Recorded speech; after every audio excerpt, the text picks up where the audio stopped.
Halo guys, ini hasil tangkapan Pak Kiki setiap malam. Jadi kalau keluar malam selalu nangkap perkutut. Dan ini sisa buah naga yang kita panen. Ini tinggal ukuran kecil. Jadi kita belum panen. Tanaman buah naga ini ada di samping rumah Wak Kiki. Jadi hanya ada 2 tanaman buah naga. Tetapi walaupun hanya 2 tanaman buah naga, ini sudah berbuah beberapa kali. Jadi sudah kita nikmati buahnya.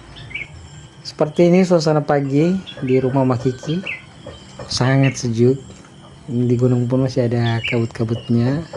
Nanti kalau sudah ada jagung mudanya, kita akan bakar-bakar jagung di samping irigasi ini, teman-teman. Kayaknya bagus, kita bakar-bakar jagung malam hari di sini sambil duduk-duduk di atas irigasi. Nanti kita akan coba. Irigasi ini sementara pembangunan, ini baru ada 80%, dan mungkin juga ini akan diplester bagian dalamnya.